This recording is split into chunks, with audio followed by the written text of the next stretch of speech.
Guys, welcome back. It's Mike with K.I.S. Dog Training. Hopefully today we've made a few changes with our recording.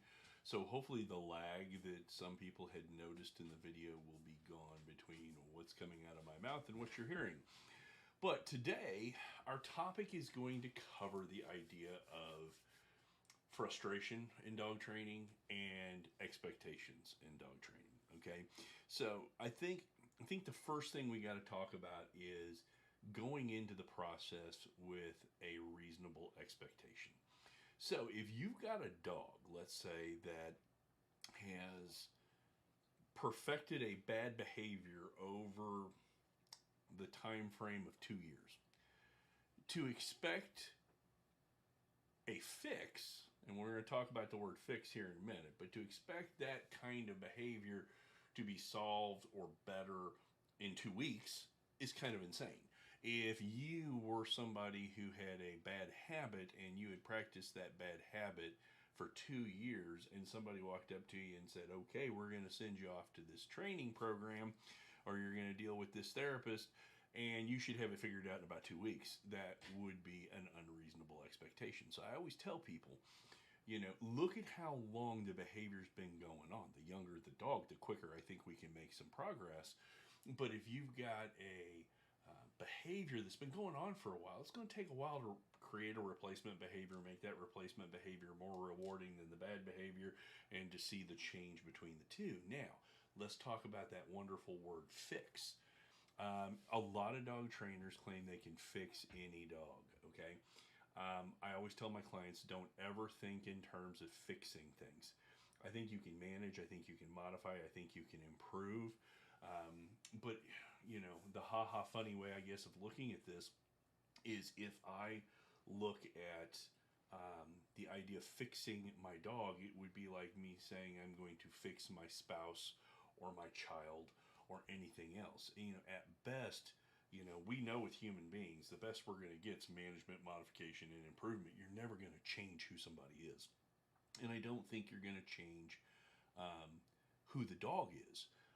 We can manage, modify, improve. If you put that word fix in there, you set yourself up with an unreasonable expectation of what you really want to do with your dog. Okay, so if we decide, let's say using the idea of my dog reacts negatively when they see other dogs on leash, okay? Well, we're going to have to probably start inside the house, and we're going to have to probably go through some hand feeding protocols so that the dog learns to pay attention to me. While we're doing some of that hand feeding, we're going to work on commands like sit, down, watch me, something I call the turnaround game, where when I turn my back on the dog, they come around front, they sit, and they pay attention.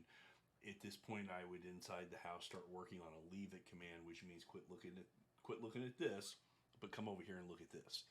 And eventually, after about 2 weeks of practice doing all these techniques, I'll then come back and I'll work with a client of, okay, let's move to the backyard next. It's more distracting than the house was, but it's not as distracting as the front yard is, and it's certainly less distracting than going on a walk and encountering other dogs or people, places, or things. So we work in the backyard. We even work in the driveway a little bit in that second round. And again, I give about 2 weeks so that we can build a foundation with those new skills. When I come back for a third time, we'll go for a walk of the neighborhood, but we're actively going to kind of avoid and keep distance from dogs. I want to know what that threshold is. A lot of dogs at 75 feet could care less, but at 50 feet, they react. So I want to work between that 50 and 75 foot range to where the dog can kind of normalize or habituate what's going on when they see another dog.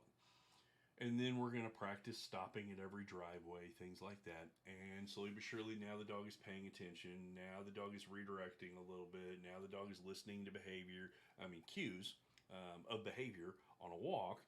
And then we practice for 2 more weeks. That fourth session's when I bring out one of my dogs who I know is non-reactive with other dogs, and I give you time to practice with a non-reactive dog, where I'm down the street a little bit, and every time your dog looks at my dog, we practice leave it here, you get a cookie, relax, and we work on it. But you can see how this is a process, and I'm never going to tell a client, I can make your dog ignore other dogs, or I can make your dog like other dogs. I can make your dog calmer around other dogs because we can make it more normal, but it also kind of depends what the dog's history is. I mean, this is where, for me, the problem with saying I'm going to fix something comes from. You don't know about the in utero health. You don't know about, the socialization period. You don't know what other kind of training techniques have been used. These are all things that we have to just work through and focus on getting better each and every day. I always joke with people there's two ways to do dog training. One is 2 steps forward, 3 steps back, and it seems like you hit this rut and you just can't get out of it. Or we can go 3 steps forward, 2 steps back, where we're, in a sense, very, very small, steady increments of improvement. I usually tell people it's going to take anywhere from 4 to 6 weeks to see some improvement with your dog, and that's only if you're practicing and you're being consistent and frequent. I guess this also brings me to another point where, I always tell people you can be consistently frequent or frequently consistent, but you got to pick one of those two. But here recently, I've been having a lot of conversations with clients over the fact that I think consistency is even more important than frequency. And let me explain that a little bit because it has a lot to do with the expectation and the frustration of dog training as well. Is you'll have somebody who life gets in the way, kids, work, you name it, and then I don't train the dog and I take a couple of days off and I know the trainer's coming back to my house, so then I'm going to hit it really hard and I'll try to do like a full hour session hammering the dog with all these new commands because I haven't done anything the last couple of days. That's where we start getting into frequency. Okay, I'm going to do a long training session. I would just as soon have very short daily training sessions where consistently it happens every single day. And I may only work 10 or 15 minutes with the dog. One of my favorite sayings is I would rather have 3 10-minute sessions than I would one 30-minute session. And I would even rather have 10 3-minute sessions so that I could focus on just little building blocks. Dog training isn't going to be something that requires an hour or two of work every single day, but if you can commit to 15 minutes every single day and just work a specific idea, you're going to get better, okay? So, and I also think it's important when you're picking your trainer, talk about expectations, talk about frustration. I tell people I want you to email me, I want you to call me.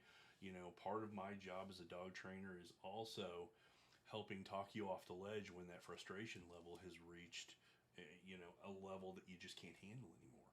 And a lot of times I just need to say, take a day or two, relax. And I know I'm talking out of both sides of my mouth, but this is that you have to deal with the people and the dogs in front of you. Sometimes you need a break. Sometimes you need to admit, life's been really crazy. I haven't been able to. Okay, how do we get restarted? Okay, let's go back to the original stuff. Let's postpone the next session. Let's get back on track. Let's do it. But really, it's a process, just like anything else. So hopefully the dog trainer that you pick will be somebody who's willing to talk to you and willing to help you through these frustrations. But I really think more than anything is before you pick a dog trainer or even get a dog for that matter, really look at what your expectations are, okay? I've told more than one person that, with the expectations you've got for this poor dog, a goldfish would be a better pet. And that's mean, but you gotta look at it realistically. And the last thing I'll do in this little episode is I'm gonna point out the fact that we've got a new book. It says So You Want a Dog, or maybe already have a dog, and it's WTF, which is What the Fluff. And this book is really just designed to give people a good idea before they get a dog, or even after they get the dog, of what the expectation going forward is going to be. It's available on Amazon. It's available through our website. We have it in ebook right now and print version. We're working on the audio book right now so that folks can listen to it in the car.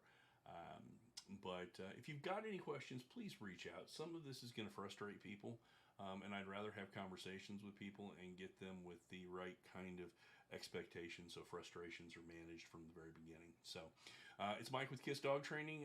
Stick around. We're going to also talk about how this frustration and expectation idea is leading to a lot of dogs being returned with shelters, and something called the 333 rule. So stick around, and that'll be the next topic. You guys have a great day. Appreciate it.